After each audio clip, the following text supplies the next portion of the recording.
ngarang I'anatul Thalibin. Atau misalnya saya pakai saya Mbah Mun, Mbah Karim Lirboyo.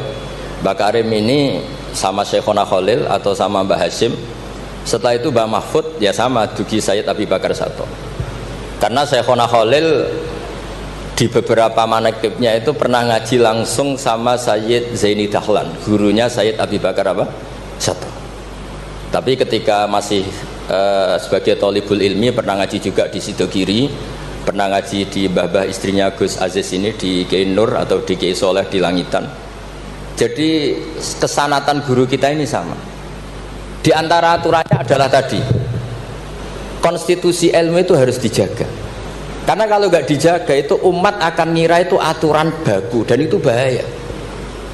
Bahaya sekali, bukan sekedar bahaya tapi bahaya sekali. Sehingga Sayyid Abdullah bin Husain bin Thohir dalam Sulam Taufik itu di antara pantangannya ahlul ilmi itu ijabu malam yajib, mewajibkan sesuatu yang tidak wajib. Makanya saya sering nangis andaikan orang-orang Islam itu ikhlas dan berperilaku kayak umumnya orang itu jadi wali semua.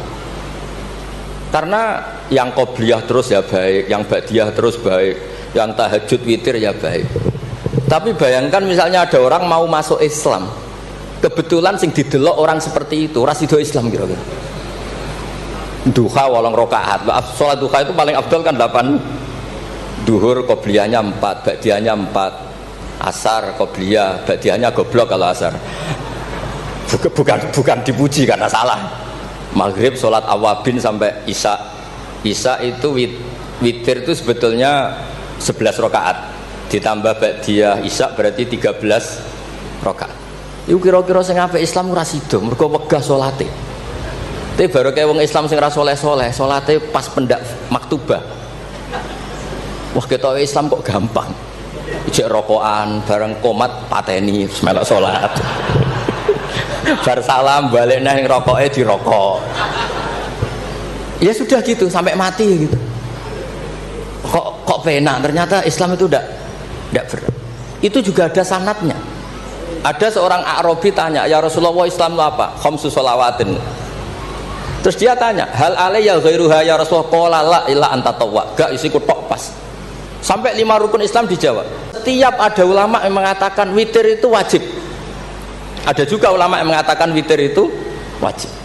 Itu langsung wa hadza batilun li hadisil a'rabi. Pendapat itu jelas salah li hadisil a'rabi. Karena ada hadis a'rabi jelas tanya Nabi, "Hal alayya ghairuha ya Rasulullah?" Di luar 5 waktu itu apa ada yang wajib? Qala la. Jadi barokahnya Bedui ini setiap ada ide witir wajib, tahajud wajib, pernah ada ide-ide itu ya ada.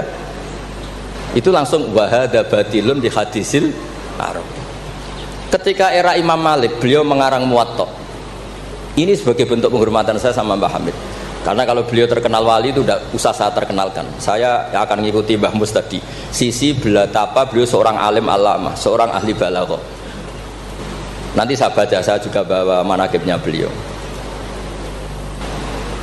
Ketika Imam Malik mengarang Muwatta, itu di teks Muwatta itu ada kalimat begini, ghuslul jum'ati, ada yang baca ghuslul jum'ati wajibun ala kulli muhtalimin. Mandi Jumat itu wajib bagi setiap yang sudah akil balik. Al witru haqqun wajibun ala kulli muslimin. Itu Imam Malik langsung nyusuli, laisa huwa kama tarawuna. Makna wajib di situ bukan seperti yang kamu bayangkan. Jadi tidak wajib kalau ditinggal nggak mandi terus nggak apa? Sah. Lagi-lagi jawabannya apa? Li hadisil a'rabi. Nah ini juga harus ada yang menjaga konstitusi seperti ini. Sehingga kata Sayyid Zabidi, pengarang kitab Ithaf itu, kalau kita sampai Ithaf ya hitung saja setelah Mbah Mahfud ini punya abah alim alamah namanya Abdullah. Abdullah punya abah alim alamah namanya Abdul Mannan. Abdul Mannan ini awaluman lazama Sayyid Zabidi sahibul Ithaf di Mesir. Jadi Abdul Manan ini yang ditulis di kedutaan Mesir, orang Indonesia pertama yang sebagai ulama di Mesir.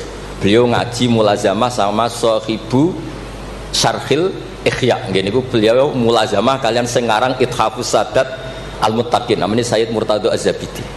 Terus pokoknya sanad Indonesia itu top. Pokoknya.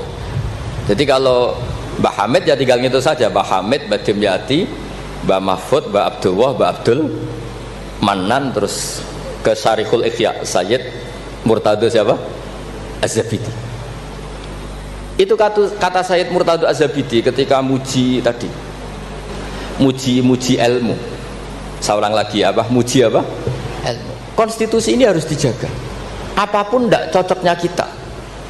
Kadang-kadang kita sebagai orang alim itu kan, kalau seneng tirakat, santri ini wajib tirakat. Sira seneng tirakat, santri ini ora oleh tirakat. Itu tidak boleh seperti itu. Yang seneng nggih monggo, tapi jangan sampai mewajibkan.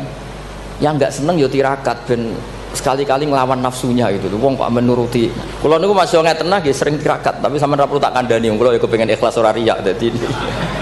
Jadi sampean ra oleh gugat kula, Gus ora tau tirakat. Ya misalnya tirakat ora tak kandhani sampean. Sing jelas termasuk tirakat kula niku kula nak diundang wong kangelan kecuali pernah sepuh. Iki nek agak diregani ya kebangetan gitu. Jadi sing ngundang kula ora pernah sepuh ya kebangetan. Kok enggak tahu diri jadi. Wong karuan ra oleh kok dilanggar wae lho. Di kitab Jam'ul Jawami', di kitab-kitab itu konstitusi ilmu itu dijaga. Sehingga sekali kitab itu diutarakan orang alim alama. Saya yang merasa utang jasa sama Sayyid Zabidi itu satu. Yang paling saya ingat itu satu. Allahumma sholli ala sayyidina Muhammad atau ala abdika rasulika Muhammad. Itu beliau mengurai. Wah, itu luar biasa. Di antara urainya begini.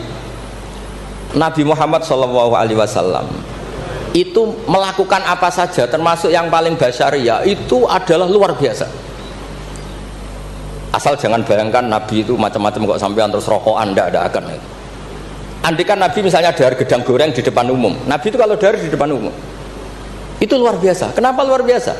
Nabi itu jadi Nabi setelah Nabi Isa yang dituhankan, sehingga Nabi harus sesering mungkin memperlihatkan al-a'rad al-basyariyah. Beliau harus menunjukkan bahwa beliau adalah seorang manusia.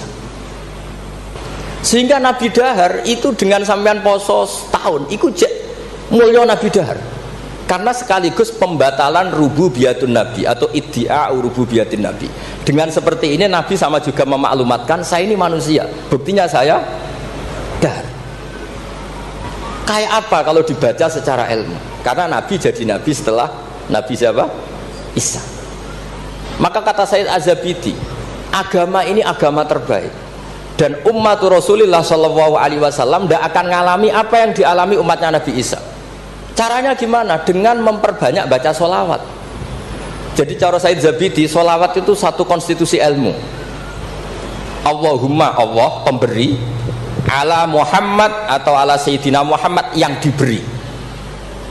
Jadi gak mungkin hadil ummah menuhankan kanjeng Nabi Muhammad. Dengan cara baca sholawat, Allahumma, ya Allah saya minta engkau sebagai pemberi, kasihkan sholawat terbaikmu kepada hambamu yang bernama Muhammad. Dengan teks sholawat ini sekaligus penjaga konstitusi tauhid, dan hadil ummah tidak akan mengalami kayak yang dialami umatnya Nabi Isa. Nah sampean gak maca sholawat itu kasihati.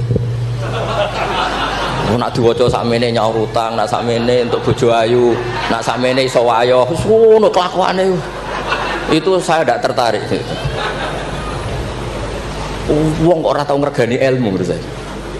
Saya baca sholawat itu ya tidak banyak-banyak, ya 2, 3, tapi dengan penghayatan kayak Sayyid Zabidi.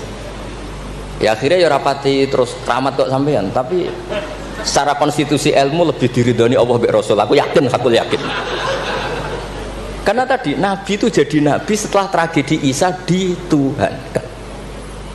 Sebab itu Sayyid Muhammad ketika muji Rasulullah SAW itu selalu mengutip dawe Al-Busiri, dakmat da'at hun nasara fi nabihimi wahkum bima syi'ta madkhan fihi wastaqim. Kita semua tahu Mbah Hamid adalah pengagum kitab